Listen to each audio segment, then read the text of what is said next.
I don't tell this story much.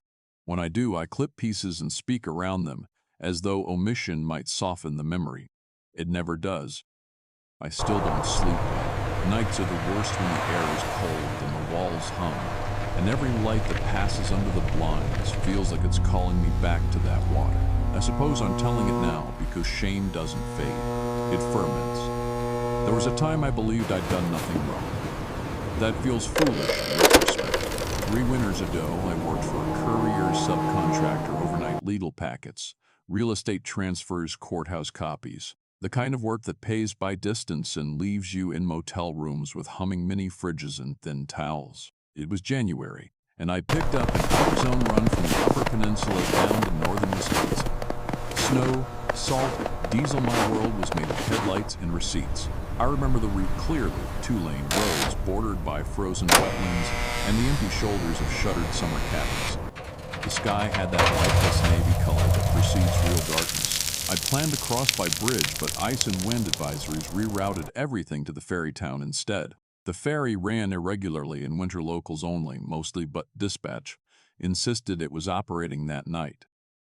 I'd already burned time idling out a whiteout squall, so I pushed on, trusting it was open. The ferry town was smaller than I'd expected. A few bars with neon signage, a bait shop with tarps over its windows, and a harbor building with a payphone still bolted to the outside wall. I parked near the docks, engine ticking with residual heat. A man in an orange parka noticed me as I stepped out. He wasn't old, but his beard looked weather-beaten and packed with ice flakes. He watched long enough for it to feel intentional. "You trying to cross tonight?" he asked. I told him yes. He nodded once, steady, a strange politeness in the gesture. "The captain's late. Weather's killing the times. He'll come." I thanked him and started back toward the car, but he added, "Just don't look back at the dock lights when you board. Folks who aren't from here get ideas." I assumed it was humor locals amusing themselves at the expense of a stranger. But he didn't smile. He only kept looking at me, eyes narrowed against the cold like he was measuring distance. There was a motel across from the marina. Old sign, missing letters. VACY blinking in red. The office smelled of dust and bitter coffee. A woman behind the counter slid a key across without asking for ID. "You here for the ferry?" she asked. I said yes. She paused mid-paperwork. "Lights on the dock are acting up. Don't mind them. They flicker when the wind changes." I checked into a room on the second floor facing the water. I could see the docks through the frost on the window, long, narrow slips, light bulbs hanging over the posts like pearls. I turned the heater on high and waited. At 10:41 p.m. first timestamp, the sound of footsteps traveled the exterior walkway. Slow, deliberate, heavy. I muted the TV and listened. The steps paused outside my door. A knock, not frantic, not friendly. 3 slow taps, like someone marking time.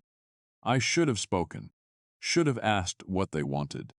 Instead, I waited, small as I could make myself. After a moment, the footsteps receded. I didn't sleep after that.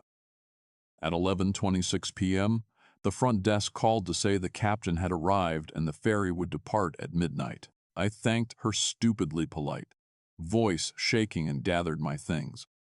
Outside, the snow had turned granular and wet, and my breath ghosted in ragged plumes. The man in the orange parka was back near the dock. He didn't wave me over. He just watched.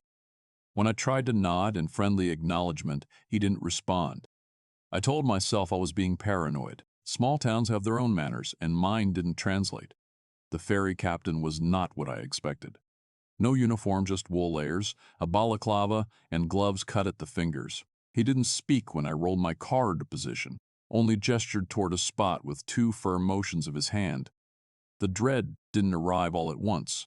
It seeped from little things, the way no one looked directly at each other, how the dock lights flickered in steady intervals, how no one checked manifests or tickets. I counted 4 other vehicles, windows clouded, occupants quiet.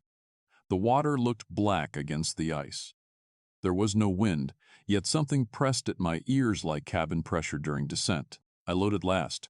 When I stepped out to tighten my straps, the man in the parka approached again. Last chance to wait for morning, he said, voice thin. If you can't help yourself, then at least do as you were told. I wanted to ask what he meant. I didn't. Compliance came easy. Curiosity was the harder sin. Midnight departure felt symbolic in a way that bothered me. The captain kicked the blocks away, the engine coughed, and the ferry lurched into motion. The bulbs over the dock posts swelled brighter as we drifted off, too bright for incandescent glass. Their light wasn't white or yellow, it was the color of bone under an X-ray, luminous and dense. I remembered the warning, "Don't look back at the dock lights," and immediately felt foolish for remembering. It sounded like folklore. Bar stories, local theater. But then something on the dock moved. It was subtle at first, just a dark figure between the posts pacing the length of the slip. My mind supplied explanations. Security, crew, late arrival. But the figure didn't behave like a person. It moved without gated strides, too smooth, too aligned, as though the ground were a conveyor pulling it along. 11:59:42. Second timestamp. I only know because my phone lit up with a delivery confirmation at that exact moment, vibrating in my pocket. When I looked back up, the figure had doubled, two silhouettes now pacing in opposite directions, intersecting without collision. The dock lights pulsed. My breath trembled against the cold air. I didn't mean to look directly. Curiosity was a muscle, and mine overpowered fear for a fraction of a second. I glanced over my shoulder toward the lights. I shouldn't have. The pacing figures weren't figures anymore. They were impressions like afterimages burned into the air, still moving, still intersecting, still wrong. The lights flickered in delayed intervals, and my vision lagged by a beat too long, as though time had developed a stutter.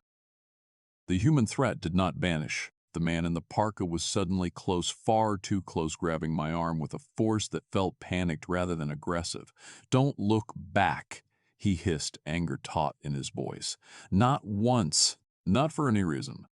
I didn't protest, couldn't. Every instinct demanded stillness. I faced forward and listened. Behind us, the lights softened to a hum-low frequency, like electronics warming up. The ferry engine fought the current. The air smelled of hot metal and winter brine. No one spoke until we reached the opposite shore. When the ramp dropped, the captain disembarked first and walked ahead without ceremony. The vehicles rolled off one by one. My hands felt numb against the steering wheel. My vision trembled at the edges. I didn't look back.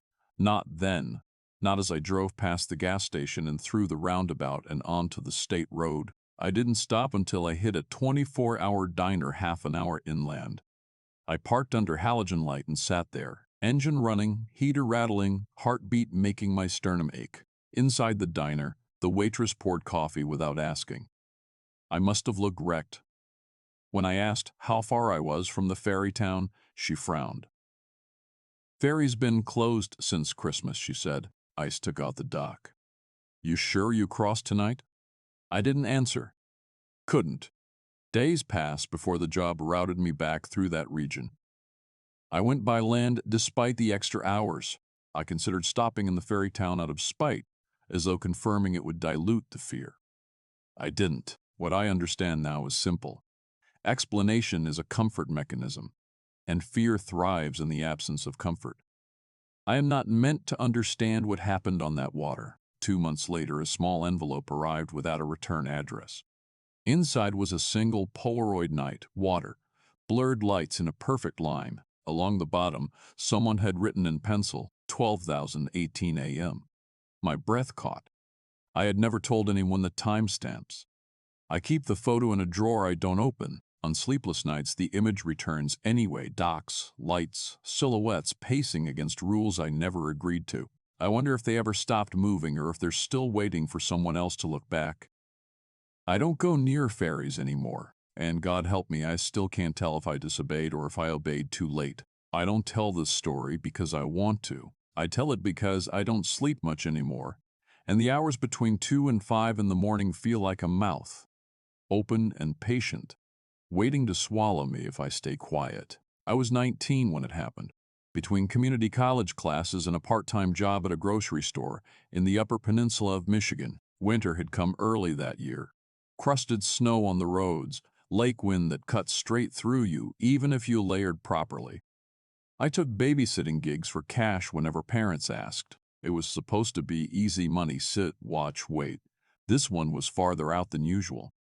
A cabin near Trenery, up a forest service road that turned to crunchy ice in late October. The family, a couple in their late 30s, with that exhausted, hurried politeness, met me at the door. Their son, Ellie, was 6, small, quiet, wearing a wool sweater that looked hand-knitted. They told me they'd be at a dinner in Marquette back around 10 or 11. The usual instructions followed. Dinner in the fridge, bedtime at 8, cartoons allowed until then. They paid in cash and handed over more than necessary, which felt generous at the time. The cabin had that renovated for Airbnb feel, exposed beams, wood-burning stove, big windows facing the tree line. I remember the smell of cedar and wet pine and the thin heater that hummed on a delay. Nothing spooky then. Nothing wrong. Eli didn't talk much. He colored, watched an old cartoon, and ate grilled cheese triangles without protest. When 8 came around, he put on pajamas and brushed his teeth without me having to ask twice. I remember thinking I'd lucked out. No tantrums, no bargaining. No running around like kids do when they sense a temporary authority figure. His bedroom was at the back of the cabin. The window looked out to fir trees spaced too evenly to be natural. The trees were close enough that when the wind came through, I could hear the branches scrape lightly against each other like quiet applause. I tucked him in, turned off the lamp, and left the door slightly open the way he requested. Nothing to it. When I returned to the living room, I noticed the family photographs. They were arranged in a line along the mantel, 5 frames, each labeled with a year underneath on a small brass plaque. What caught my attention wasn't their presence, lots of families do that, but that each photo appeared to show the same couple at the same cabin with a different child. The years were consecutive. 2015, 2016, 2017, 2018, 2019, 5 children. None of them looked like Eli. Different ages, different faces, different hair, different mannerisms.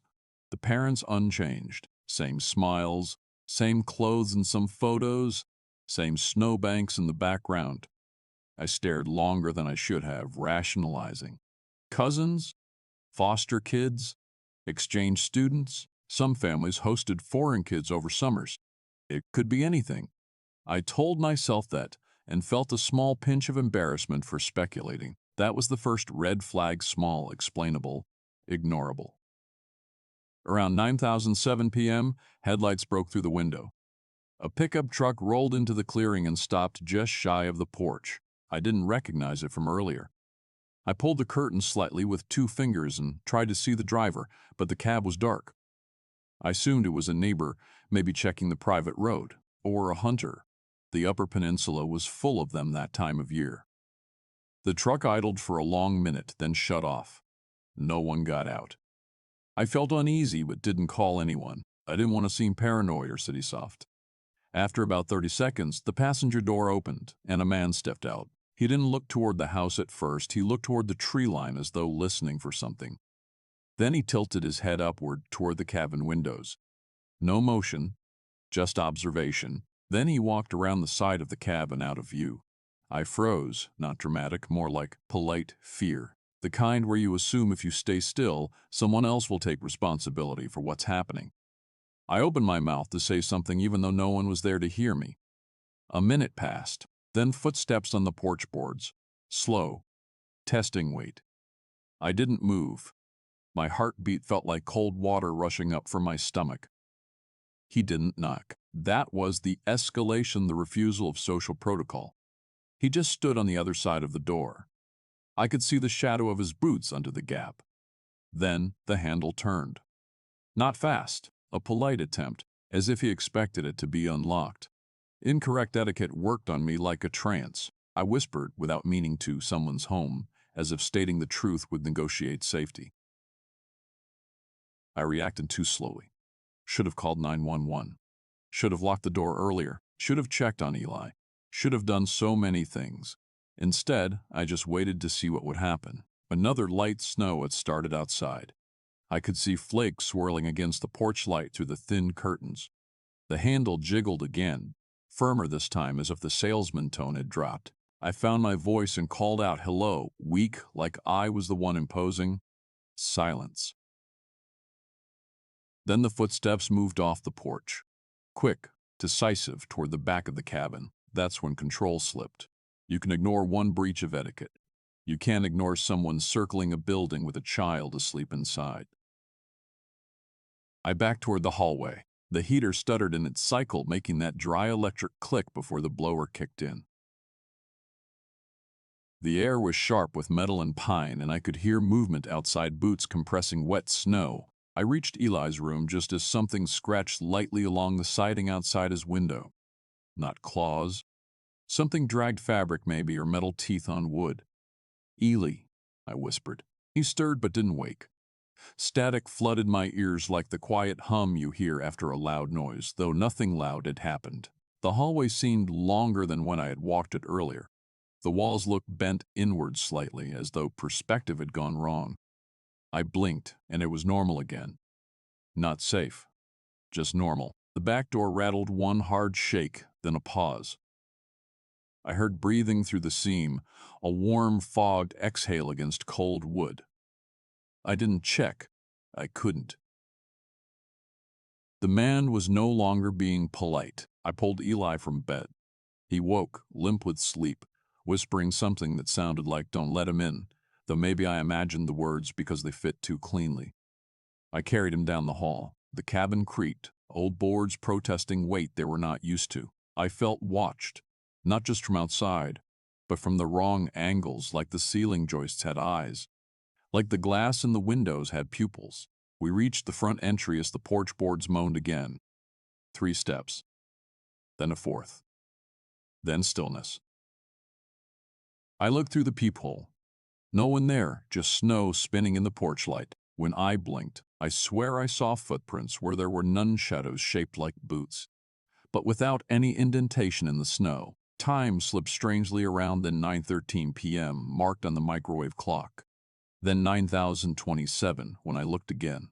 Though no minutes felt past, the true crime threat and the other thing, the thing with no name, didn't cancel each other. They layered, and I realized I had lost any role except witness. I went for the landline near the kitchen. Older cabins kept them because cell service was unreliable. I dialed 911. Nothing. No dial tone. Just a low hiss, like a radio between frequencies. I listened too long, waiting for a voice to break through that static. It felt like someone was breathing directly down the line. Eli gripped my sweater and whispered, "He picks a new one every year." I don't know if he said it for real. His eyes were still half shut. Could have been dreaming. Could have been memory. The man reappeared at the window beside the door, close enough I could see the fog of his breath. His eyes moved from me to Eli and back again, calculating. He lifted his hand and pressed the flat of his palm against the glass. Not knocking, claiming. Behind him, the forest seemed to pull closer, trees compressed, as though the clearing was shrinking. The air in the cabin vibrated. Sound became thick. The heater clicked on, but its noise lagged behind its movement by a beat, like a bad dub in a foreign film. Eli's breath left condensation trails that hung in place too long before dissolving. The man mouthed something through the glass. No fog pattern followed, no sound, just shape. The word could have been please or again or mine. Headlights cut across the clearing, different this time. The parents' SUV. As soon as its beam swept over the porch, the man was gone. Not run, not ducked, just gone. Like the frame of a film had been removed. The heater exhaled properly again. The static in the walls died. The hallway returned to the right length. Eli went slack in my arms and fell asleep against my shoulder, as though the entire episode had been a dream he'd decided not to finish. The parents swept in with apologies for being late. The smell of cold air and restaurant wine on their coats. "Everything good?" the mother asked. I nodded. Politeness again. The first tool for survival and the easiest way to erase evidence. I didn't mention the photos. I didn't mention the man. I didn't mention the way reality had trembled like a loose pane of glass. They paid me the rest and thanked me again. I carried Eli to his room, placed him in bed, and left. I drove back down the forest road slow, tires cracking over fresh frost. I tried not to check the mirrors, but I did anyway. Halfway to the highway, a child's voice came from the back seat. Quiet, sleepy, close. Next year, it said. I jerked the wheel and nearly slid into a drift. I turned around. No one there. At 11:42 p.m., I pulled into my parents' driveway and sat with the engine running. My fingers smelled like wet pine. My ears buzzed with residual static. The cabin's windows replayed in my head. The family photos lined in a row, 5 years, 5 children, none matching Eli's face. I'm older now, and I don't babysit anymore. I don't drive the back roads in winter. I don't look at family photos when people leave the room. I don't sleep much either, and when I do, I sometimes hear footsteps on porch boards that don't exist. Last week in the grocery store, I passed the magazine section and froze. A tourism brochure for the Upper Peninsula was on display. The cover was a photo of a cabin porch in winter. In the window's reflection, just before I blinked, I saw the parents still smiling, still unchanged, and the child between them. It wasn't Eli. It wasn't any of the 5 from before. I don't know what happened. I don't know if any of it was real in the way reality is supposed to be. I only know that every year is a number, and numbers keep advancing whether we want them to or not. Sometimes at night, the wind hits my apartment windows just right, and I hear the soft husher pine branches scraping together, quiet applause from a forest I'm not near. I live 2 states away now, but I swear the porch boards creak under a weight that isn't mine. And I swear a new year is coming. I never meant to tell this story. For months I kept it in the rooms of my head where the lights don't quite reach. I told myself it wasn't my fault, that there wasn't anything I could have done differently, but lately sleep has been thin. And in those hours when I'm finally too tired to pretend, I can still see the snow on that unmarked road, falling in straight lines like it was following some geometry I didn't know how to name. So this is just to explain why I can't rest. I was the night sheriff in Clark County, Michigan. That meant paperwork mostly, welfare checks, and settling bar fights before they turned into felonies. Winters were old-fashioned there. Lake-effect storms, plows that broke more often than they ran, brown cornfields ice-stiff with February. I lived alone above the station. My room smelled like burnt coffee and radiator steam. Nights were quiet and unapologetic, just how I liked them. The call came at 1942 on a Tuesday that was supposed to be uneventful. A woman named Carter said her brother hadn't come home since morning. Last seen in a white Ford pickup, hunting tag still taped in the corner of his windshield. He always checks in after sundown, she said. Always. I wrote it up and filed a missing person. Bolo routine, nothing dramatic. Folks got turned around in the woods all the time. Still, the tone in her voice lingered on my skin. I checked weather radar. Another storm slouching in from Superior. Visibility low enough to make a man reconsider his reason for being outside. I grabbed my heavy coat and went out anyway. The county roads were veins through old pine and dormant farms. Snow glowed pale in the cruiser headlights, and the heater made a sound like small rocks tumbling in a tin can. I drove the loops, first Harris Road, then Ellison, then the county connector. Around 2113, I noticed a beat-up Jeep Cherokee sitting sideways on the shoulder. No hazards. Driver door open. A man in orange hunting coveralls was standing in the road waving both arms. I slowed, window cracked, breath turning to steam as it met the cold. "You seen a white Ford?" he asked. His voice was shaking, not afraid, just cold. It happened often enough. Hunters chasing tracks past dusk, losing bearings. I told him I was looking for one too. He pointed into the tree line. "Went that way," he said. Road didn't look familiar. There weren't any roads in that direction, not unless someone had cut a new trail for logging. Still, it was explainable. Land leases changed hands all the time. I radioed in. Static hissed like distant frying pans. No confirmation, maybe because of the weather. I followed tire tracks into the pines. The trees pressed in close, branches scraping the cruiser like fingernails dragging across a chalkboard. After maybe a mile, the tracks vanished under new snow. I stopped. The storm was picking up, flakes thick as feathers, and the world had that soft compression that makes sound feel padded. At first, the red flag was just another vehicle headlights far back, moving slow, steady. I assumed it was the Jeep trying to catch up. But when I backed up to let them through, the lights halted, then crept, then halted again. Every sheriff knows that pattern, someone watching, not passing. I got out and approached, trying for polite authority. The wind cut through my coat like water through paper. I raised a hand and shouted something about dangerous roads and poor visibility, but the headlights just went low beam, then high, like the driver was indecisive or mocking. I motioned again. The headlights blinked off altogether, leaving the trees black and endless. When they flashed back on, the vehicle had closed half the distance without making a sound. True crime instincts kicked in. Cars don't move silently, not on packed snow. I retreated to my cruiser and tried the radio again, more static, this time wet and irregular, like someone breathing through slush. I told myself the antenna ice was to blame. That was something I could understand. The vehicle rolled slowly until it was parallel with me. Older truck, maybe 70s.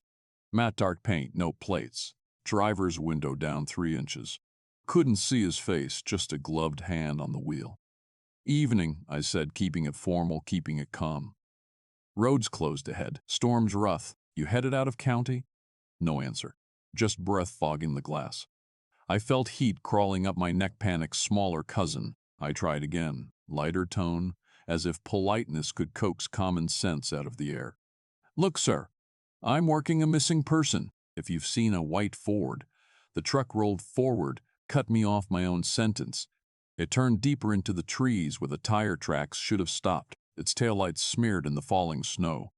I followed on foot maybe 20 yards, but visibility swallowed it whole. First the taillights, then the engine hum. Then the sense that anything had been there at all. The woods returned to their quiet. Except the snow now seemed to fall in 2 directions at once, downward and sideways, like it couldn't decide on a single dimension. I went back to the cruiser, wrote down the incident time, 22,005. My handwriting looked like a stranger's, sharp, too big, like I'd been shaking. I pulled out the Maps County Atlas, State.Google on my work tablet. I traced where timber trails should be. Nothing matched the road I'd taken, nothing even approximate. I tried marking coordinates from the odometer against section lines. The tablet map recalculated 3 times, each time snapping my position to a paved road 10 miles away. I zoomed in. The entire swath of forest, 3, maybe 4 square miles, was a pale blank, like a printing error. I told myself storms can distort GPS. Ink can fade. Paper maps get outdated. But it was the same blank on all of them. I reversed out and tried returning the way I'd come. But the turns didn't connect right. Left should have brought me to the county connector. Instead, it spat me onto a narrow corridor lined with saplings that looked too young to be that tall. Another timestamp, 2341, scrawled in my logbook, this one with a tremor in the pen stroke. Then the cosmic bleed began. Not dramatic, not sudden, just wrongness slipping in through seams that I thought were sealed. The heater rhythm stuttered until it synced with my pulse. The snowflakes against the windshield stopped melting and instead clung like tiny white cymbals. Sound had lagged to it when I cleared my throat. I heard it half a second later. The rear view showed the forest, as if it were a different night entirely. No storm, no movement, just bare branches and a sky too bright for midnight. The human threat didn't disappear. It just became overshadowed. I caught glimpses of the dark truck ahead between the trees. Never fully, just enough to know it wanted me to follow. Once, it stopped at a fork and idled. No exhaust plume.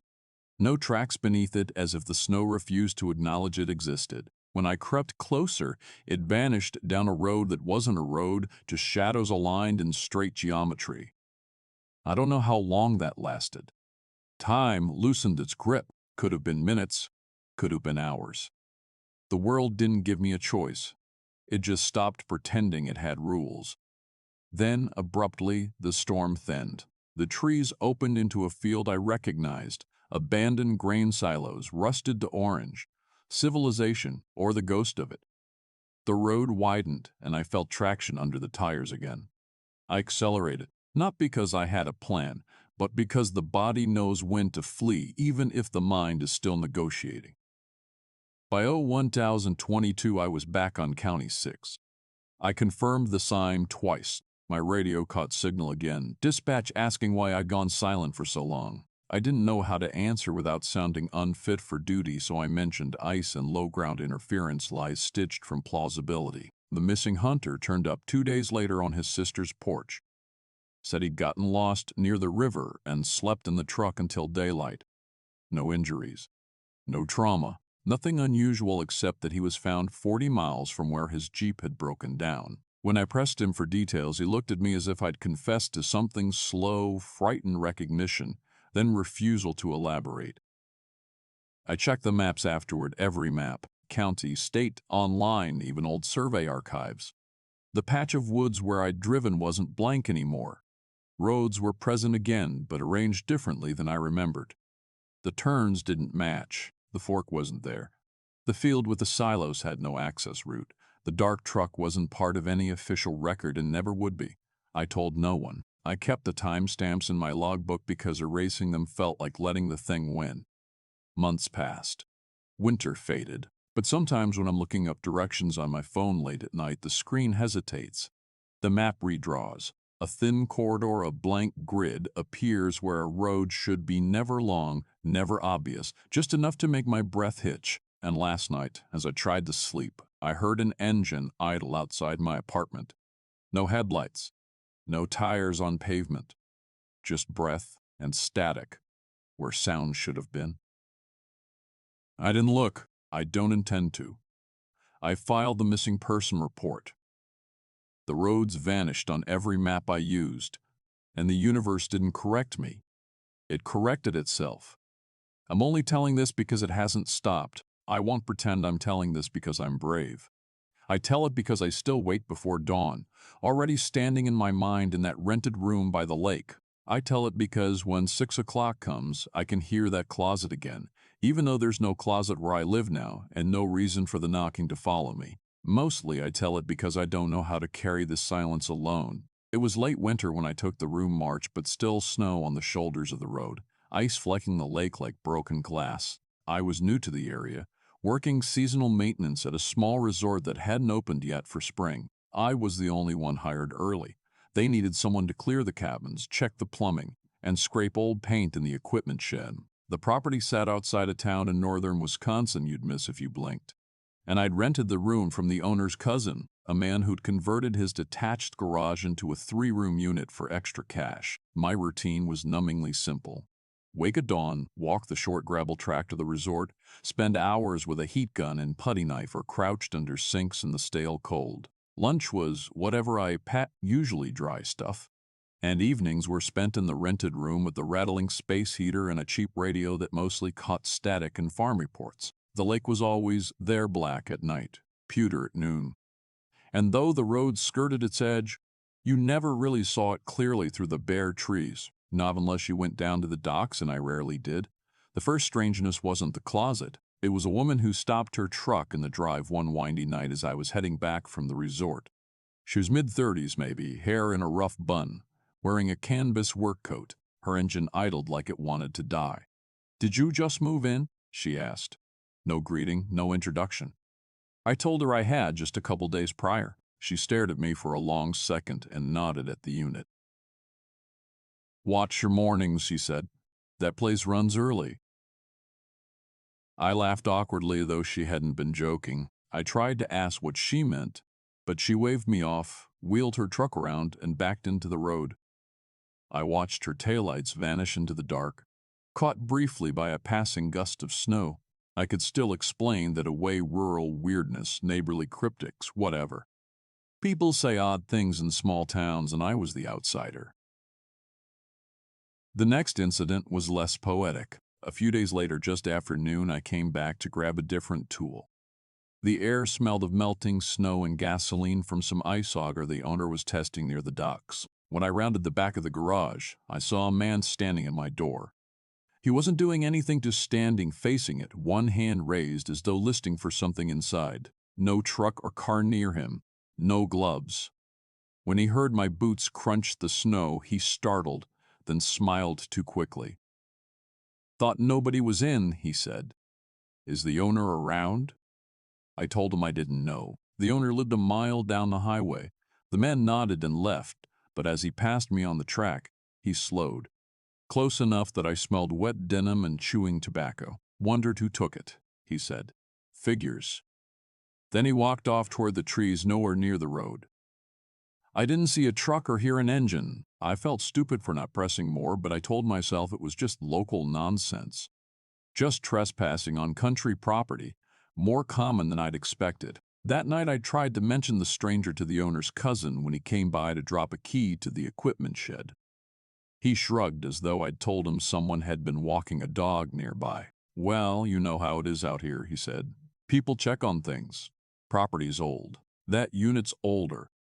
I wanted to ask what that meant, but the key exchange ended quickly and I couldn't find an angle that didn't make me sound paranoid. I told myself I'd lock the door more often, maybe keep the curtains closed. I told myself I was making problems where there weren't any. The knocking started the next morning. I'd woken early without knowing why, still dark, lake frozen into a glassy hush. I checked my phone, 5056 a.m. I drifted half asleep until a space heater clicked on. Then the room held that tight winter silence before the day breaks. At exactly 6 like a cue I'd forgotten to expect. Someone knocked from inside the closet. 3 firm taps. Not frantic, not weak. Calm, as though signaling. The kind of knock you make on a door when you expect it to open. I froze under the blankets, breath frosting in my throat. The closet had been sealed since I moved in, painted shut. No handle, no visible hinge. Just a rectangle in the drywall with a layer of old white enamel over it. I placed my suitcase against it without thinking. After almost a minute, nothing else happened. No footsteps, no voice, no follow-up. I didn't investigate. I didn't even sit up. I lay there until my alarm rang at 6:23 a.m. And even then I moved too slowly, letting the minutes dictate what I did. The second morning I tried to anticipate it. I woke at 5:48, heart already in my throat. The radio hissed faint static. The heater hummed its uneven song. I kept my eyes on the closet. The knock came again at 6. 3 taps, each one more hollow as though from deeper within the wall. I managed to whisper, "Hello?" and instantly regretted honoring it with speech. The heater groaned, then cut out. The room felt too cold for March. The lake seemed to lean closer to the walls. At 6:07 a.m., I remember the numbers too well. The taps came again this time, one, then a pause, then another, as though whoever was behind it had changed their mind about the pattern. I pulled on boots and fled to work without breakfast, without turning off the heater. At the resort that day, the owner's cousin asked if I'd slept okay. Normal small talk. I lied before he finished the question. Too quick, too eager, and he noticed. His eyes stayed on me longer than necessary. But I didn't correct myself. The third morning was the breach. I pushed my suitcase away the night before and left the light on. I couldn't sleep, so I just watched the closet rectangle waiting for dawn. Around 4 a.m., the walls began to pop from the cold shift, and a distant snowplow on the highway dragged reality back to normal. By 5:59, the room felt weightless. I listened to my own breath, thin and uneven. At 6,000 a.m., no knock came. Nothing. The silence was so complete I could hear the lake push against its ice. Then, at 6:14 a.m., someone knocked not from the closet but from just beside my ear, like from the space between wall and mattress. I rolled off the bed, hit the floor, and stayed there breathing into the carpet. A pressure built in the air, as though sound were trying to enter but didn't know how. When I finally stood, I noticed the closet outline wasn't flush anymore. The paint had cracked in a long vertical line. A smell seeped out wet stone, cold concrete, something older than mildew. I opened the door to leave, but it wouldn't. The knob turned, but the frame held firm. I pushed harder. Nothing. Panic crawled down my spine like a hand with too many knuckles.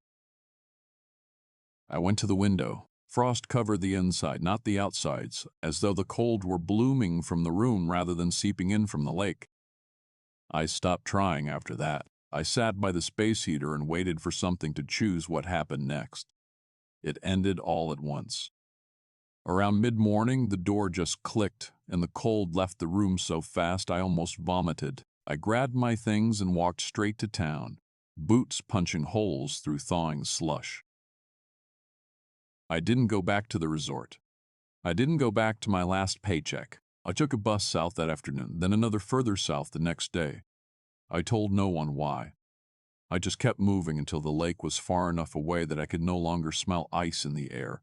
Even now, years later, I can still hear that controlled knocking at 6 in the morning. I've tried to convince myself it was structural settling, or a raccoon in the wall, or one of the locals trying to scare the outsider. But those explanations crumble on contact with memory, because raccoons don't knock, and humans don't make silence feel like pressure in your lungs. And I can't explain why the cold came from the inside. Last week, at 6:63 a.m., my bedroom smoke detector chirped once sharp, hollow, measured. It had no battery inside. I'd meant to replace it, so I tell this now not to warn or to rationalize, but because some things don't end when you leave the room they happened in. Some things know how to follow mornings, and I still don't know what it wanted, or what would have happened if I'd knocked back. I couldn't sleep again. The memory kept looping through the thin hours, how the snow outside my window held the shape of footsteps that would not fill in. I'm telling this now because silence has made things worse. I thought keeping it to myself might keep the town quiet, keep the story contained, but the story keeps coming back. And there are nights when I swear I can still smell cinnamon and suet warming in an oven long after the ovens have gone cold. Back then, I worked nights at the post office on the edge of town. The shifts were small and strange, sorting parcels for the trucks that left before sunrise. Winter came early that year. November had the hardness of January, and the roads developed gray ribs of ice that stayed until March. Our town sat in a shallow valley along I-87. Too small for a mall, but big enough for a winter festival that drew people from the neighboring hamlets. The festival was held in the old courthouse square, strung with dull yellow lights and little plywood stalls painted with alpine scenes. My neighbor, Mrs. Darles Callahan, lived next door in a house that sagged into its own foundation. She baked pies for the festival every year, dozens of them, sometimes 100. Cherry, apple, pecan, mince, blueberry. I'd see her carry them out to the back porch on cooling racks while chimney smoke pulled itself sideways through the trees. She'd wave to me in passing, dusting flour from her apron. She had that bone-thin posture older people get when they've been practical all their lives. The first red flag didn't feel like a red flag at the time. It was just a habit I noticed. No one ever ate her pies at the festival, at least not in public. People lined up, bought slices, boxed them, carried them home. But I never saw a fork touch crust out there under the lights. I told myself it was just a cold. Maybe people wanted to enjoy them indoors. But festival food sold to be eaten indoors doesn't usually go cold in a paper box. And the festival stand sold cider and fried dough and bratwurst that people ate right there, blowing into their gloves for warmth. I didn't think more of it until one night in early December, after my shift ended around 02:13 a.m. I was unlocking my car behind the post office when I noticed a sedan idling near the dumpsters. Its headlights were off, but the exhaust rose in a white rope. I figured maybe it was someone waiting on a coworker. When I drove out, the sedan pulled out behind me. It kept a medium distance close enough to make me aware of it, but far enough to be deniable. I turned onto Valley Road. It turned onto Valley Road. I slowed for a stop sign longer than necessary. It waited too, engine rumbling. I told myself it was coincidence. It peeled off at the fork and I let that be the end of it. The escalation came a week later. I was shoveling my walk before bed when I heard someone speaking quietly in Mrs. Callahan's backyard. The voice was low, unfamiliar, maybe male, maybe not. It had that slippery timbre of someone trying not to be heard. Her porch light was on, but the curtain was drawn. The smell of pie crust was faint but present, mingled with nutmeg and something metallic. I paused, shovel blade resting in the snow. The voice stopped mid-sentence. There was a long silence, and then the porch light snapped off. I stood there like an idiot until the cold needled my ears. I could have gone inside, but politeness and fear form a strange alliance. I walked to her porch the next afternoon under the pretext of offering to help haul firewood. She cracked the door an inch, thanked me, but said she managed fine. Her eyes were sharp like chipped glass. She asked if I'd be at the festival that weekend. I lied and said I might. She seemed pleased in a quiet way, almost relieved. The festival weekend blew in with a brutal wind. I went, mostly out of habit. The town doesn't have many events, and absence is noticed. Mrs. noticed. Callahan's stall sat at the east end of the square, pies arranged neatly, steam fogging against the plastic shields.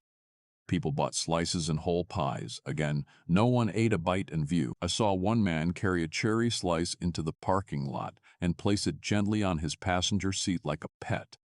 Around 1942, I bought a slice of pecan just to test my own theory, the cardboard plate worn by gloves. I drifted to a picnic table near the edge of the square. I raised my fork, and then I noticed a woman at the next table staring at me. Not at my face, but at the slice. Her eyes were wide, unblinking. Another man halfway across the square paused mid-step to look too. It felt as though the entire place was coordinated around the possibility of me taking that first bite. I didn't. I boxed it and walked home. My breathing felt loud in my ears. Snow carried sounds strangely in our town. It seemed to press it close instead of letting it escape. Later that night, I woke to a scraping at my back door. I checked the clock, 03:27 a.m. The furnace was cycling, each breath of heat muting the scraping into a dull whisper. I got out of bed and walked to the kitchen. The scraping stopped. Then came a knock. 3 soft taps, patient. I didn't answer. I stood in the dark until my legs ached. Politeness failed me again the next day. I should have told someone. Instead, I walked to Mrs. Callahan's under the pretense of returning the empty pie box. She wasn't home, or if she was, she didn't answer. Her porch smelled strongly of cinnamon and animal fat. On the step was a single glove, stiff with frost. It wasn't hers. Control slipped that week. I felt watched, not constantly, but intermittently, like someone flipping through channels. The sedan showed up again behind the post office. No headlights, just the engine in the cold. This time it followed me all the way to my street and idled as I parked in my driveway. I didn't go inside. I lingered by the trash bins, pretending to sort recycling. The sedan finally rolled past and disappeared around the bend. My hand shook so badly I dropped a bottle and didn't bother picking it up. The breach happened the night after the second snowfall. I had just come off shift and was walking from the car to the house when I saw the back door was slightly open, letting out a thin slice of warm air. I never left it unlocked. Inside, the kitchen smelled of nutmeg. The pecan slice I had boxed days earlier sat on the counter, unwrapped, the crust intact. The fork lay beside it, clean as if unused. I heard whispering from the hallway. No words, just breath and consonants. My vision shimmered at the edges like heat over asphalt, and time felt out of joint. The furnace seemed to exhale in slow motion while the ticking clock jumped ahead in irregular spurts. I backed toward the front door, but the lights in the living room dimmed in a long, delayed fade, as if the current itself had to think about it. Then came a different sensation, not fear of a person, but fear of being observed by something that did not stand in the room. A presence without position. The hallway shadows lengthened and then snapped back, not matching the rhythm of the furnace glow. I had the absurd thought that I was being measured, not threatened. Over it all, I could still sense the human element. The trespass, the pie, the glove, the sedan. The cosmic part didn't replace that. It only made it feel small and inevitable. I left the house without coat or boots, only my keys. I got in my car and drove until the road disappeared into the state highway. Eventually, I parked at a rest stop and waited for morning. No one followed, or if they did, the daylight erased the evidence. After that, survival became a matter of omission. I quit the night shift, moved to a basement apartment on the other side of town, and avoided the winter festival the next year. Mrs. Callahan's house went quiet sometime in February. People said she passed or moved or stayed with family. They said it casually, the way small towns dissolve facts into rumor and rumor into silence. I never got closure, only distance. I still don't know why no one ate her pies in public, or who drove the sedan, or what waited in my hallway breathing consonants. Sometimes I think those answers aren't sequential. They don't form a puzzle. They just coexist. This morning when I checked my mail, I found a paper bakery box on my stoop. No address, no tape, just a box. I didn't open it. The cold kept it intact. When I lifted it, it barely weighed anything at all, as though whatever once filled it had been removed without disturbing the air inside. I left it on the counter before work. When I came home, the box was gone. The fork beside the sink looked rinsed. I'm telling this now because the nights are getting colder again, and the festival banners are already hung across Main Street. I can see them from my window, little red and green flags snapping in the wind. And last night, at 01:58 a.m., I heard 3 soft taps at the back door. Patient, familiar, unhurried. I didn't answer, and I don't think it mattered. I never tell this story without noticing how my voice thins out, like I'm speaking through a crack in a door I refuse to open all the way. I don't tell it for sympathy. Mostly I tell it to make my heartbeat settle, to remind myself I didn't imagine any of it. I tell it because sleeping has been difficult since that winter, and silence is worse. Back then I worked second shift in a warehouse outside Joliet, pallets, forklifts, concrete floors that held the cold. My boyfriend Aaron drove for a medical courier service. We lived cheap, in a second-floor apartment with the smell of someone else's cooking bleeding through the vents. The winter we got stuck on the interstate, this winter had been the kind where salt never quite melted the ice and the air bit at any part of skin you forgot to hide. We were driving north to see my parents for a late Christmas. The highway was a ribbon of dirty snowbanks and washed-out headlights. I remember how the heater in the Civic only worked when the engine screamed above 60, so whenever we slowed down, a cold draft crawled over our ankles. Somewhere past midnight, we pulled off for gas. The green sign said, Winchester Exit Surface, 1 mil.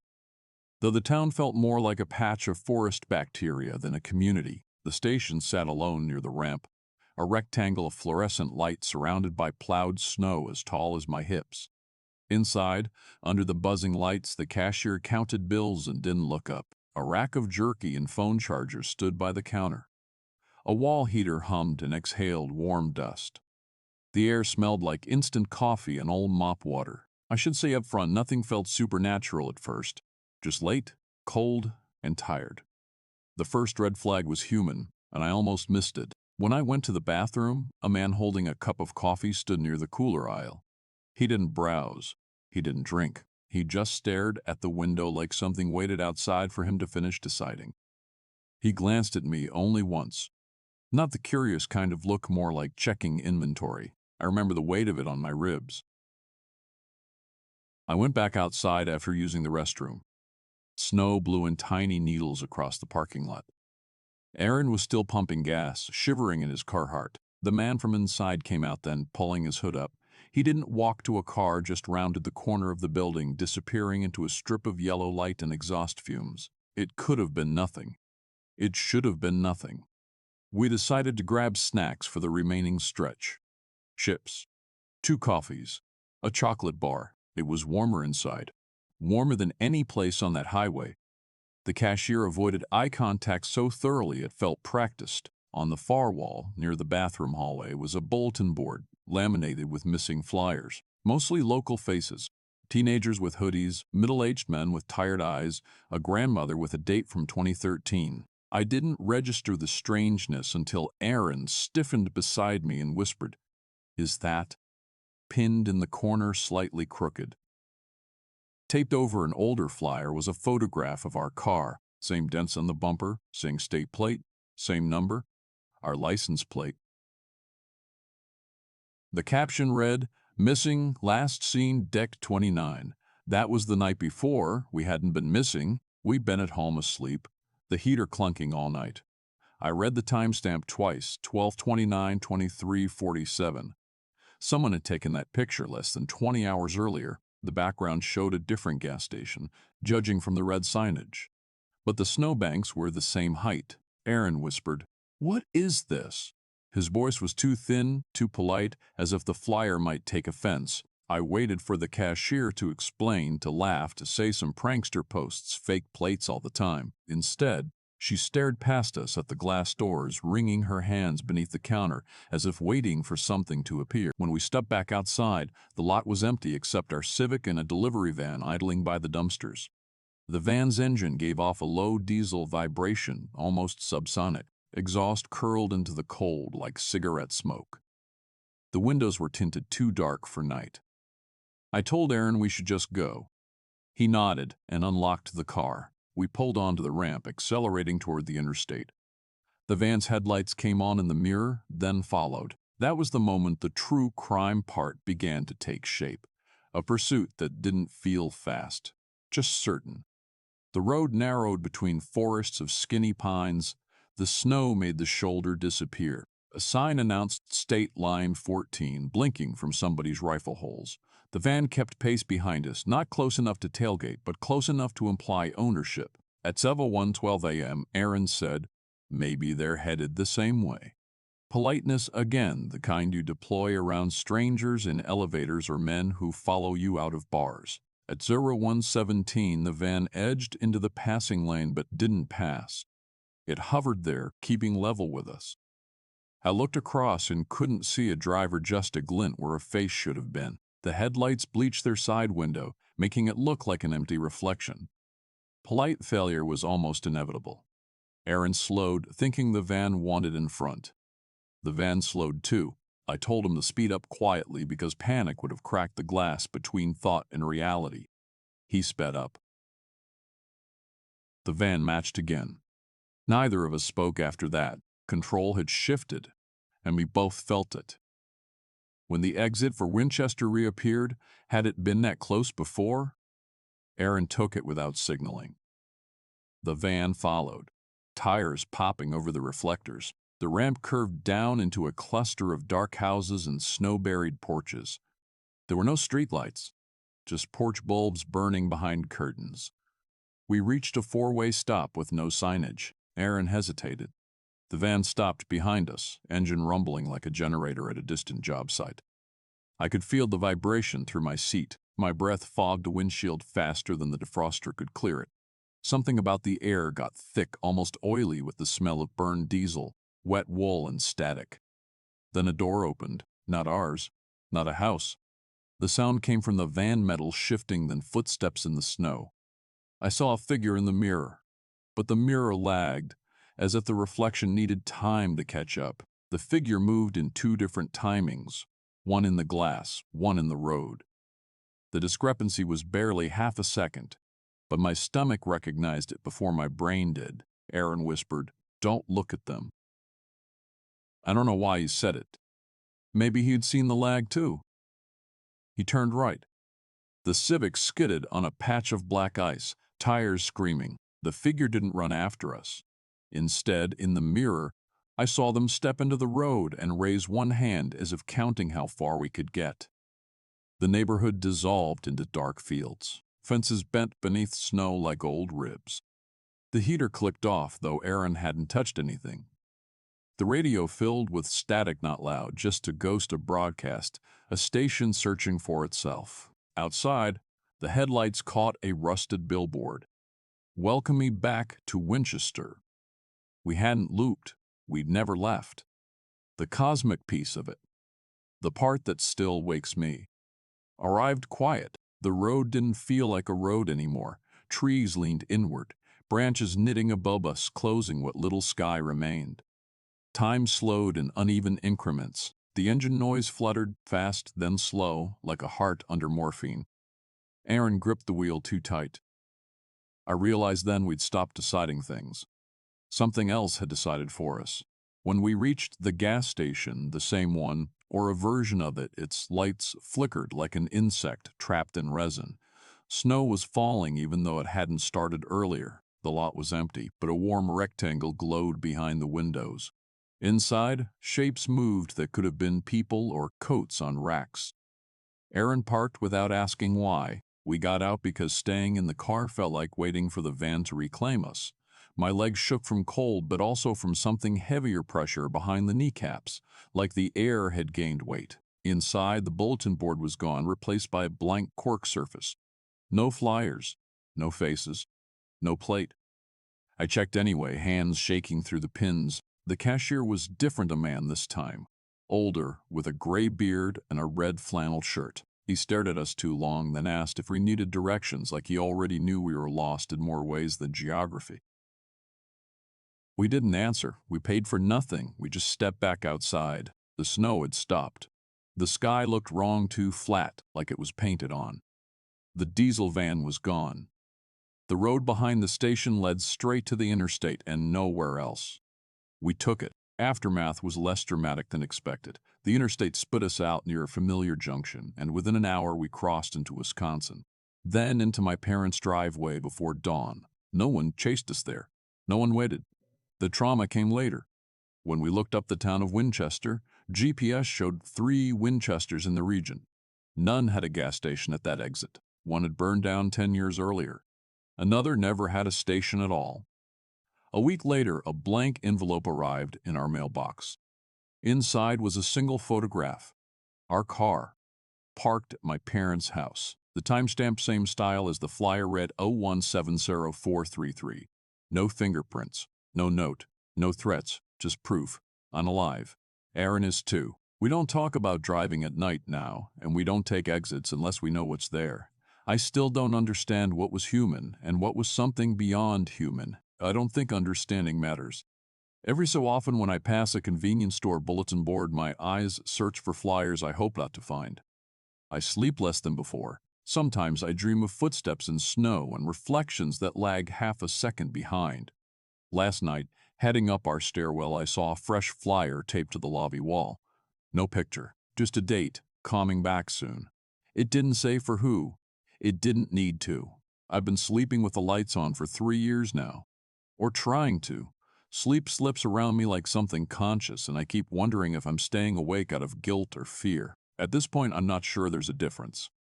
I'm telling this because I have no one else to say it to, and because silence makes the memory louder. It presses against the walls of my room, asking if I remember the faces. Back then, I was 19 and desperate for rent. I was a student at a Midwestern college industrial town, lake-effect winters, abandoned mills along the river. The sort of place that smells like wet iron and traffic salt from November to April. My dorm was overcrowded, so I took the night shift clerk job at a roadside inn off the highway and slept odd hours in the afternoons. The inn sat between a forest preserve and the on-ramp, low roofline, yellowed siding, and a flickering vacancy sign that seemed embarrassed to be seen. My shift ran from 10 p.m. to 6 a.m., 5 nights a week. I would take the last campus shuttle, walk 15 minutes along salted sidewalks past dark storefronts, then cut through a lot riddled with frozen potholes. The air always smelled like diesel and wood smoke. The inn lobby was overheated and stale, a space where time felt thin. A wall calendar showed sunsets over national parks, yet every window framed only snow and headlights. Most nights were uneventful. Couples, truckers, traveling salesmen, the occasional family. What bothered me, though I didn't have language for it then, was how often whole families arrived close to midnight. 2 parents, maybe 3 kids, sometimes a baby stroller, and how rarely I saw them leave. People checked out in the system. Rooms were cleaned. Beds made. The laundromat behind the office hummed with static. But I never saw the families at the desk again. I told myself they must have slipped out early before my shift ended. It wasn't impossible, it was just continuous. The first red flag came on a Wednesday in February. Heavy snow, the kind that smooths over footprints and turns the night into a glowing void. A minivan pulled in around 11:40 p.m. A woman stepped out first, then a man, then 2 teens. They looked tired in the way people look after funerals or long drives. The man kept glancing toward the highway as if someone might be following. When I asked how many nights, he hesitated too long before saying, "Just one." They paid cash. No small talk. Nothing about them was alarming on its own. Families passed through all the time. But the silence felt coordinated, like they were agreeing not to say something in front of me. True crime escalation is rarely obvious at the start. It builds by inches and excuses. I noticed the minivan stayed parked through my entire shift, engine still ticking warmth. Around 18 a.m., a pickup truck pulled into the lot, then immediately backed out and drove off without parking. I remember the timestamp because I wrote it in the nightly incident log, telling myself I was being thorough. When I stepped outside for air, I noticed footprints circling the minivan, not just from a family but from someone else heavier, wider, pacing along the passenger side, then disappearing toward the tree line behind the dumpster. I could have called someone. The police would have shrugged it off as trespassing or bad weather curiosity. Instead, I did nothing. Politeness disguised as minding my own business. Compliance disguised as reason. That was always my flaw in those days. The next night, another family checked in at almost the same hour. Different car, different faces, same hurried energy. A baby this time, crying softly against the woman's coat. The father kept a hand on her shoulder, squeezing, guiding. They didn't browse the brochures like usual guests. No one asked about Wi-Fi. They just wanted the room key and a receipt, cash again. When I gave directions to the vending machines, the father cut me off.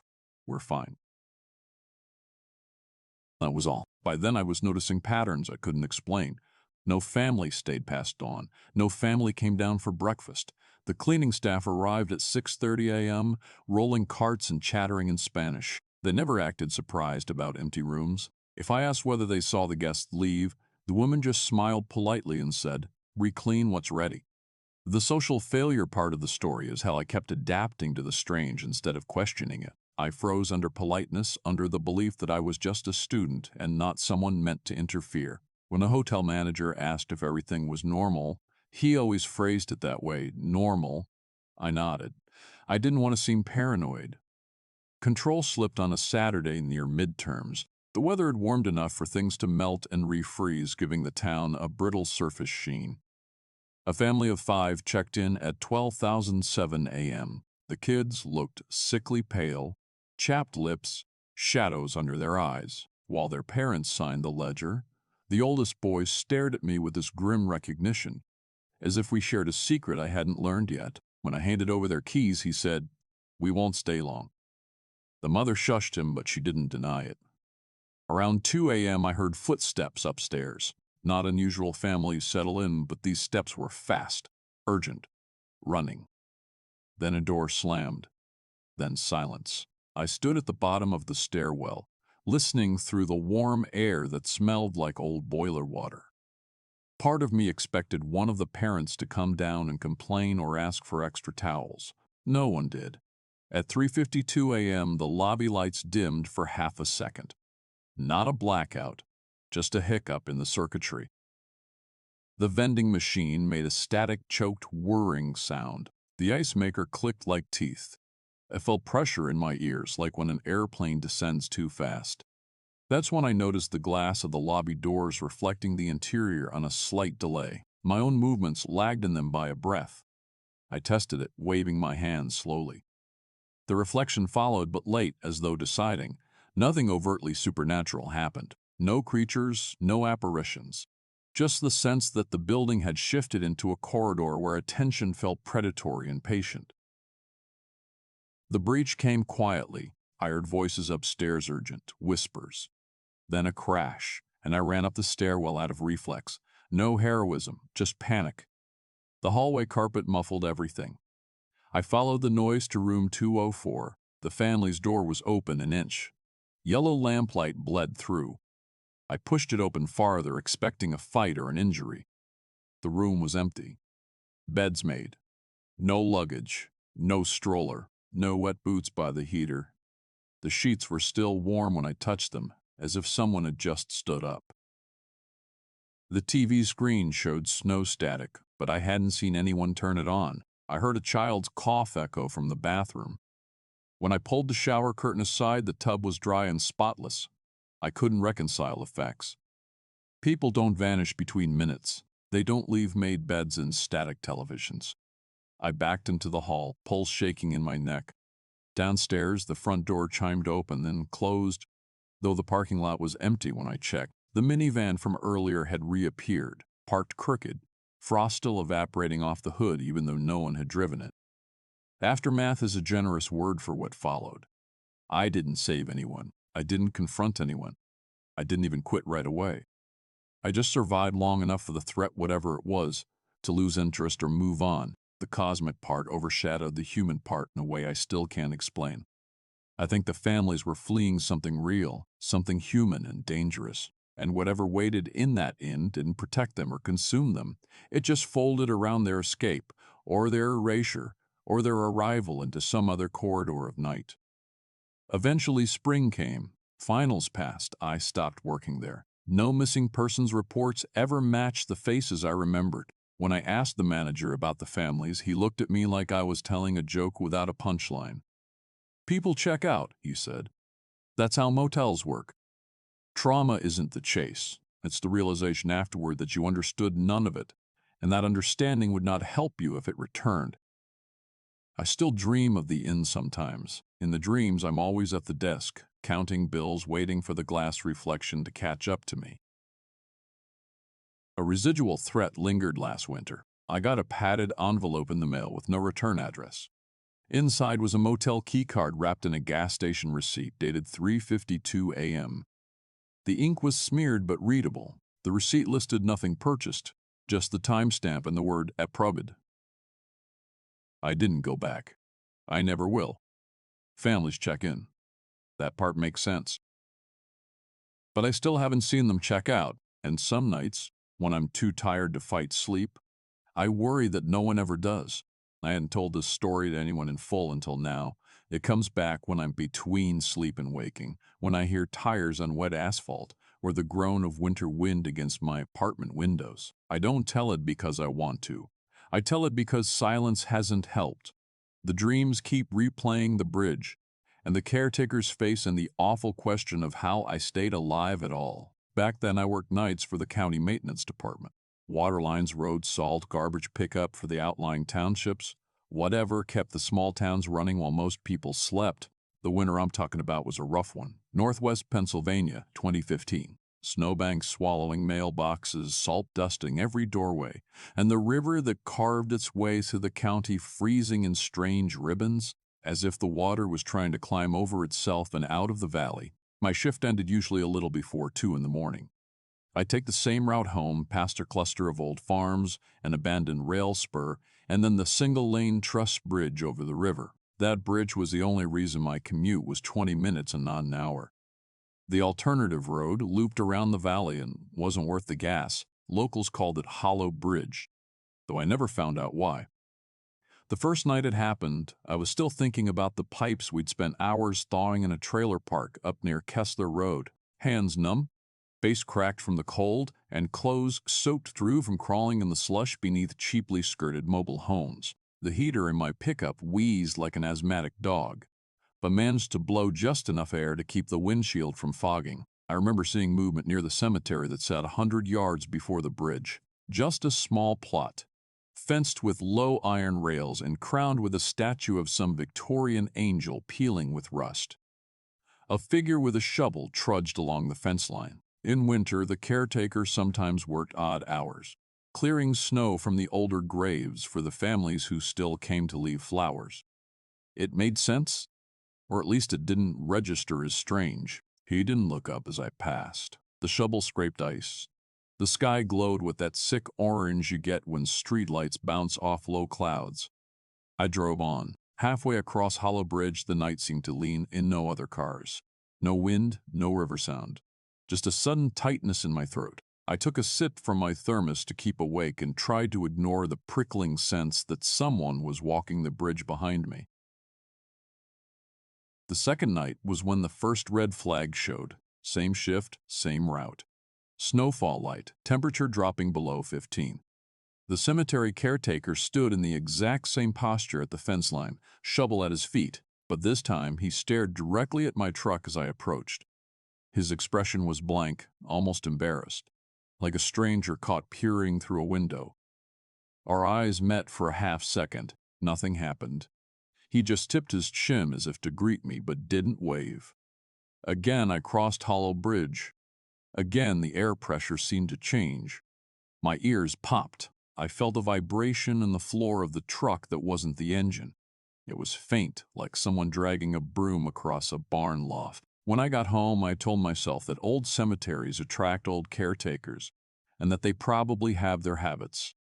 Winter makes routines look stranger than they are. The third night is when it pivoted into something that felt like a crime, or at least a threat. I noticed footprints in the service lot as we clocked out, small, narrow prints dragging behind as if the person had been pulling a sled or equipment. They ran all the way to the road, then vanished where the plows had scraped the asphalt bare. I didn't think about it until I reached the cemetery. The caretaker was there again. Same posture, shovel upright beside him. But when my headlights washed across the fence, I saw a second shovel leaning against the gate, and when I passed, he stepped toward the road. I almost stopped, thought he needed a ride or had flagged me down, but he didn't wave, didn't gesture. Just stood in the roadway behind me as I rolled on. I checked the rear view. He stayed there, framed by the cemetery gate, unmoving. Crossing the bridge that night felt like driving through a tunnel built out of frozen breath. I watched the mirrors again, expecting headlights or a figure. Instead, the bridge lights flickered, not out, but brighter, as if briefly overclocked, humming in a frequency I felt in my teeth. The fourth night, I considered taking the long way home. But the storm was deepening and I was dead tired, and I didn't want to admit I was changing my behavior for something so small. People in my line of work don't scare easy, at least not in the moment. Fear comes later, after the adrenaline drains. When you're standing in your shower wondering what actually happened. I reached the cemetery around 1:46 a.m. That timestamp stands out only because I checked the dash clock at the red light before the service road. The snow was knee-deep along the shoulders and my tires hissed through powder. The caretaker was not at the fence. For a moment I felt relieved. Then my headlights picked him up near the entrance, crouched, hands in the snow as though brushing it away from a headstone. Except there was no headstone there, just untouched snow and the suggestion of ground. He rose slowly and again faced the road. I drove on without looking directly at him. My heart pushed against my ribs with every bump in the pavement. Crossing the bridge, my truck shuddered. The radio, left on low for the weather alerts, buzzed with static, then cut to silence. The sort of silence that felt like someone had pressed two fingers into my ears. The fifth night ended the idea that it was merely odd. About halfway to the cemetery, I noticed headlights behind me, close, then falling back, then close again. I changed lanes. The vehicle matched me, on a curve. It passed just long enough for me to see it was a town-issued utility van, same make and model as ours, though I knew for a fact all ours were parked at the depot. It didn't try to run me off the road or box me in. It just paced me until we reached the cemetery, then dropped back so quickly the headlights vanished. When I passed the gate, the caretaker was there, but the shovel was gone. His hands were bare and resting at his sides. His coat was not the canvas brown he'd worn earlier in the week, but black, the fabric soaking in the moonlight. His face seemed thinner, as if sculpted with sharper lines. I kept driving, pulse pounding, breath fogging inside my scarf. On the bridge, the van appeared again in my mirror, without sound, no engine, no hiss on the snow. Its headlights did not illuminate the road. They illuminated me. The cab flooded with blue-white light as if I were underwater. For a moment I couldn't steer. The wheel felt loose, disconnected. The air smelled of cold iron. At 1:52 a.m., that light collapsed inward, like someone cupped their hands around it and snuffed it out. The van was gone. The sixth night was when politeness failed. I planned to stop at the 24-hour diner past the bridge and loiter until sunrise, but the cemetery stood between me and that plan. I approached gingerly, trying not to look at the fence. The caretaker stood on the shoulder now, almost in the lane, shovel back in his grip. I slowed stupidly. My window was cracked for the heater's sake, and in the instant our vehicles aligned, he tapped the shovel handle against my door. Not a strike, more like a request. I froze. My hand hovered over the lock even though the doors were already sealed. He didn't speak. He just leaned down, face angled so I could see the whites of his eyes. They were bloodshot, rimmed in gray. He waited for me to respond, as if courtesy demanded I roll down the window or offer help. Instead, I accelerated too fast, tires skidding, and he vanished from my periphery. On the bridge, my vision tunneled. The guardrails looked farther apart. The river below had a surface like oil, and the ice reflected the stars in delayed fragments, as though the reflections were trying to catch up to the sky. My breath fogged thicker than normal, coiling in shapes I didn't recognize. The seventh night was the breach. Snow had stopped, but the cold was brutal.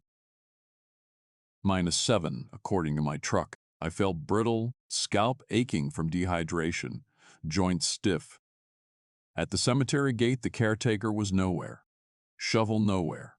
Footprints nowhere. I reached the bridge and saw him at the midpoint, back turned, shovel poised as if chiseling ice off the railing.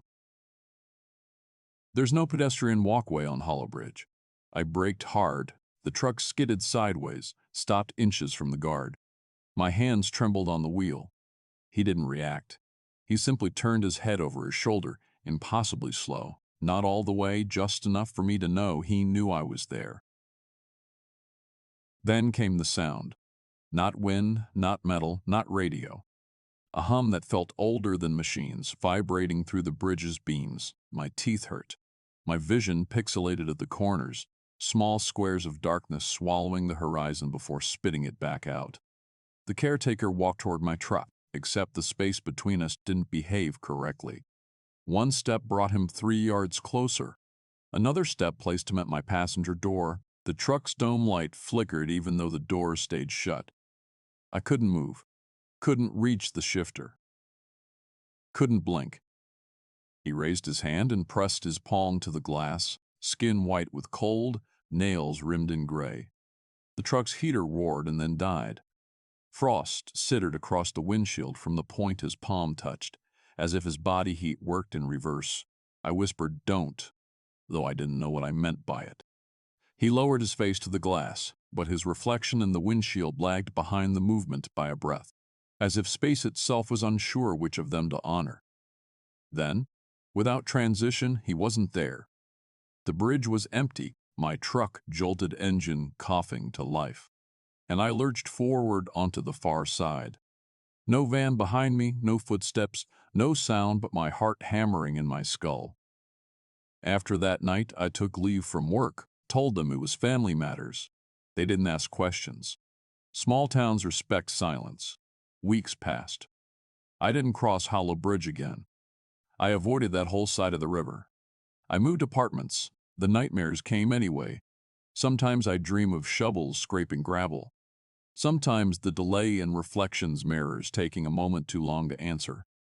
I stopped using the bathroom mirror at night. I thought maybe distance would settle it, but last February I drove up to Erie for a cousin's baby shower. On the way back I got lost trying to bypass a closed interchange. My GPS rerouted me onto local roads.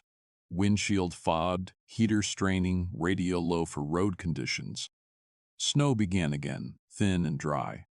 At 2:11 a.m. I passed a small cemetery I had never seen before. Angel statue, iron fence, shovel leaning against the gate.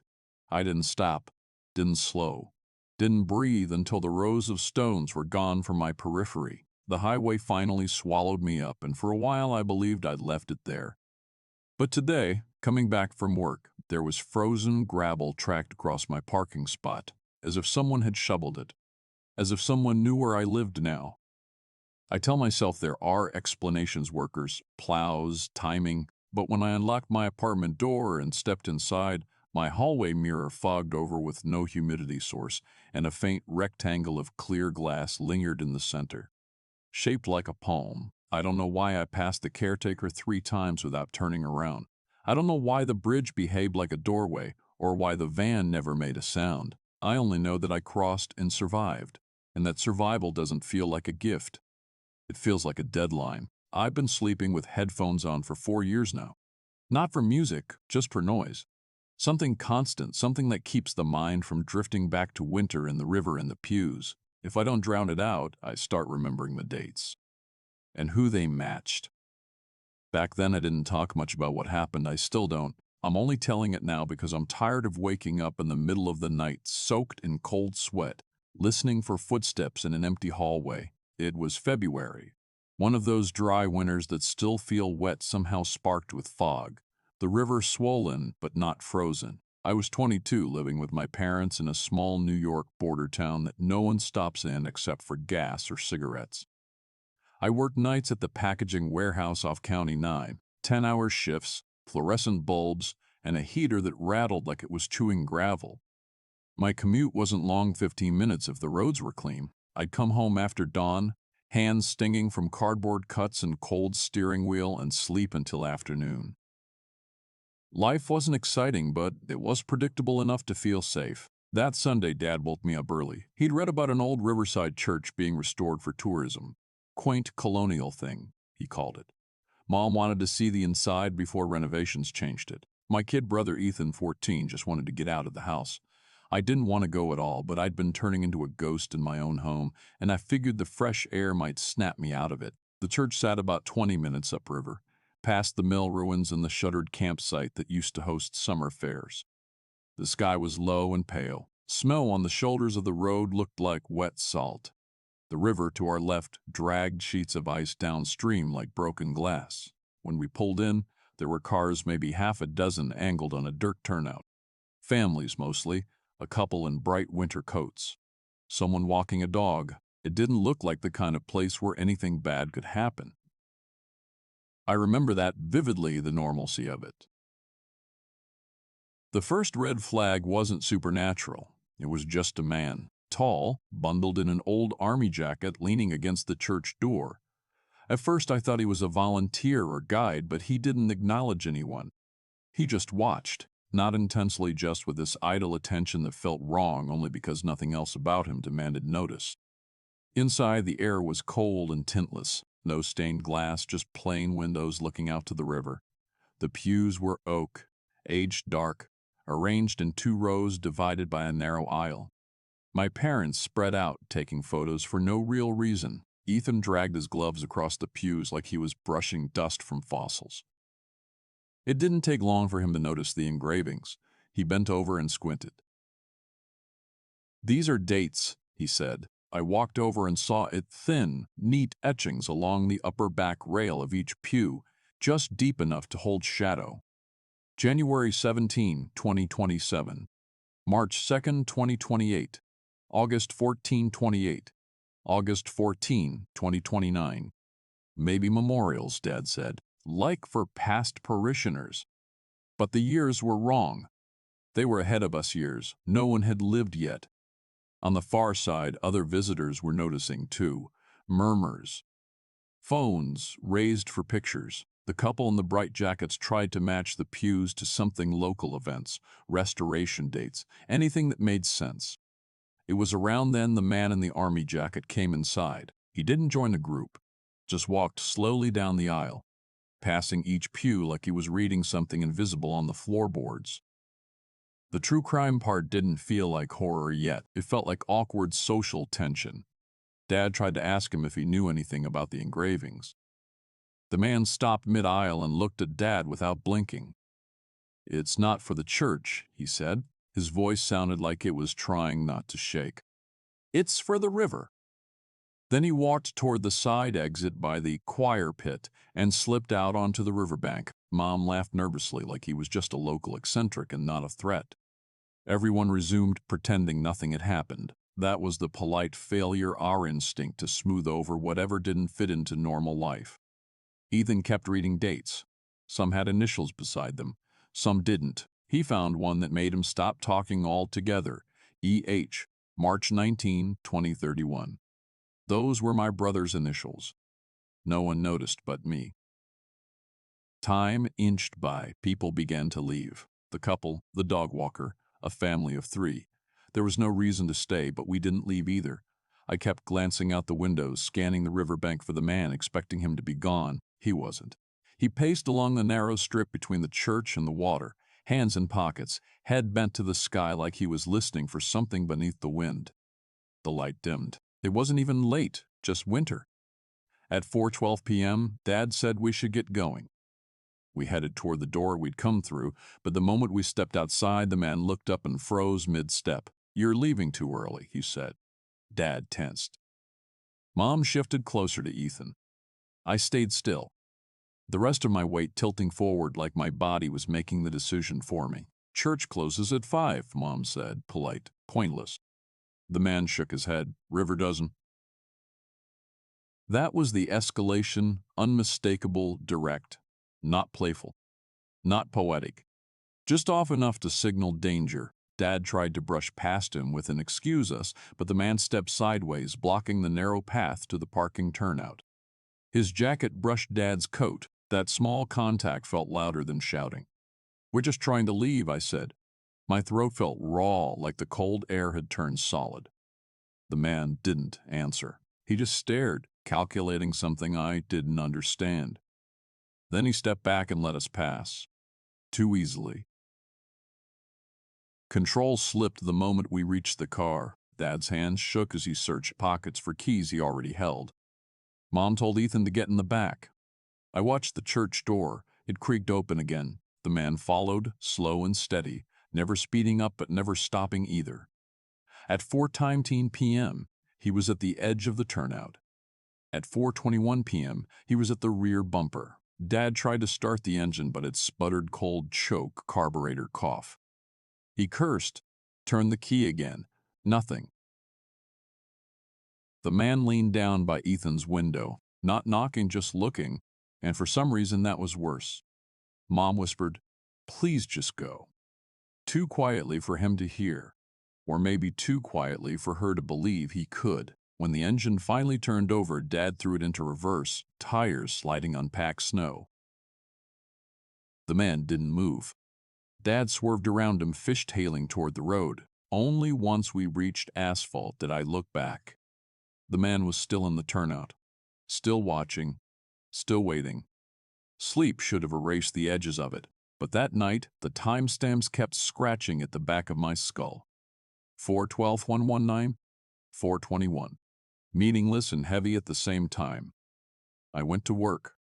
The warehouse lights felt too bright, too stable. My coworkers joked and complained about overtime. I tried to join in, but my mouth felt like it was packed with wool. I didn't tell them about the initials, or the pew, or how Ethan stared out the backseat window of the entire ride home without blinking. The liminal breach didn't come until 3 days later. I found the pamphlet on our porch-thin paper, soaked slightly from melted snow. It was from the church restoration project. No address, no envelope, just placed there. On the back, someone had circled a line drawing of the interior pews. Next to it, in small pen scratches, was written, "River Years." That night, when I tried to sleep, the house sounded wrong, not louder, just layered. Footsteps, then no footsteps. Water pipes, then silence. My breath fogged in the room like the temperature had dropped 20 degrees. When I checked the window, the outside didn't look darker. It looked paused. The cosmic part wasn't an entity or a vision. It was a shift, a tilt. Days moved, but time didn't. Conversations replayed. The warehouse heater clicked just out of sync with itself. My phone glitched timestamps on photos of the river. Ethan stopped talking about the church entirely, which scared me more than if he had obsessed. On the night of February 23rd, I came home at 6:02 a.m. and found Dad in the living room, TV off, staring out the window toward the river we couldn't see from our house. "What are you looking at?" I asked. He didn't answer. It took me a week to realize Mom had been sleeping with the hallway light on. It took me longer to admit I had been too. We never went back, but others did. Tourism picked up after renovations started. Pictures of the pew engravings circulated online. Local forums joked about prophecy carpenters or river grimoires. Most people thought they were old jokes or restoration markers, but every now and then, a date from a pew would line up with a body pulled from the river, or a missing person, or nothing at all. Just a colder week and a restless sky. We learned not to talk about it. I'm not sure what part of this counts as the aftermath. Maybe the fact that we kept living. Maybe the fact that survival didn't feel like winning. Ethan turned 18 last week. March 19th, 2031 is still far enough away to pretend it's just ink on wood. But sometimes, when he's sitting alone in the den, I catch him looking at the river on the map pinned to the wall. Not the church. the river. The residual threat is quiet now. Just small things. Sometimes there's mail with no stamps. Sometimes the freezer hum shifts into a low whistle that sounds almost like words. Sometimes I wake up, and the river smell is in the hallway, wet iron and thawed mud despite us living miles away. And sometimes, not often, I check the calendar.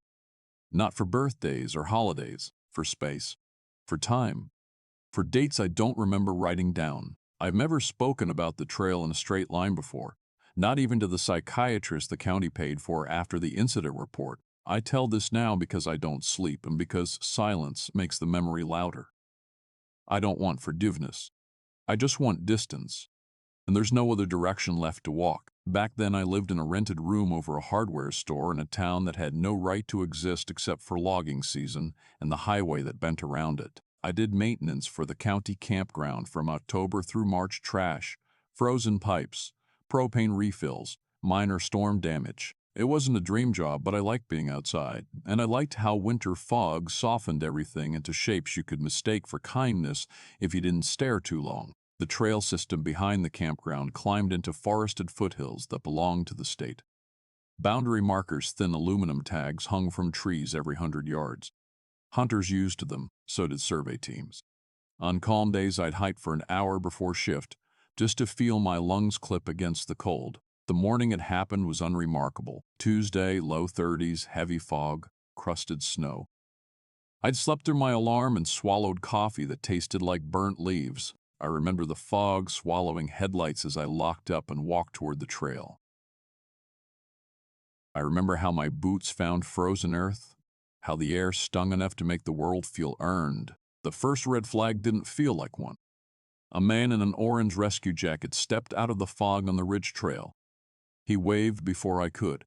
"Morning," he said. His breath turned the air the same color as the fog. I figured the county must have had a training exercise scheduled. I nodded and kept moving. That was it. Nothing threatening, nothing that should have mattered. Half an hour up, the fog thickened into paste. The trail blurred. Footprints dissolved. I followed the boundary markers, each tag flashing dull silver before vanishing again. I heard voices, 2 men, maybe 3, talking low somewhere ahead.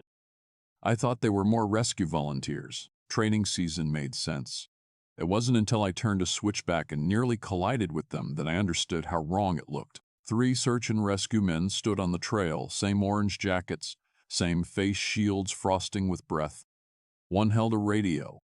Another stared at me like I'd stepped out of a hole in the ground. "Hold up," the radio man said. "We already got you down." I didn't know what he meant. I wasn't down from anything. I just started. My first thought was a joke I didn't say something about mistaken identity. But none of them smiled. "Name?" the third one asked. I gave it. He wrote it on a laminated card with a grease pencil, shaking his head like the world was wasting his time. The radio crackled. A voice said something like, "Copy, subject accounted for," and for one absurd second I thought they meant me. But the man looked past me into the white woods, jaw tight. "You shouldn't be up here alone," radio man said. "Follow the tags downhill, straight back, understand?" I nodded. I was polite. I always was. I stepped around them and kept walking, pretending it didn't matter. I should have gone downhill. I should have considered how odd it was for them to treat me like cargo. But politeness is just hesitation in a nicer coat. And I hesitated longer than sense allowed. The fog erased the switchback behind me. The markers ahead led deeper, not out. I told myself it was just training, just confusion, just me overthinking. That's how true threats start: small, explainable, almost reasonable. The second team found me near a frozen runoff. 4 men this time, same jackets, same agency patches, same agency patches, same expression as if they were watching a problem repeat itself. "Hey," one called. "Stop there a minute." I stopped. He asked my name before I could offer it. He repeated it slowly like testing pronunciation. "All right, we're good. We already escorted you out at 0843. "I haven't been escorted anywhere," I said. My voice sounded wrong and the fog flattened, borrowed. He frowned. Don't play games. It's cold enough to kill you. It occurred to me that maybe someone with my name really had been rescued that morning. A coincidence. Cruel and neat, but the way they stared made it clear they weren't confusing paperwork. They were confusing me. I felt my chest pull tight. I told them I worked for the campground. I told them I wasn't lost. I told them I was heading up for a short hike before shift. He just said, turn around. No anger, just command. I obeyed at first.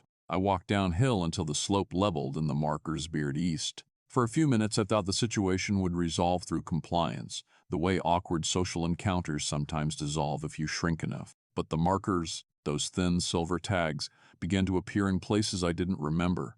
Hung low, then high, then crooked. I blamed the fog. I blamed my own memory. I blamed anything that kept the world human. I don't know when the human threat turned into something closer to pursuit. Maybe when I heard boots behind me but never saw who owned them. Maybe when radio chatter echoed from both sides of the trail at once. Maybe when a voice I didn't recognize called my name from somewhere ahead, using a tone that suggested familiarity I hadn't earned. By 0927, yes, I remember the time because I checked my watch out of habit. I realized I was no longer choosing direction. The markers chose for me. I followed because turning off trail seemed worse, like stepping off the edge of a map.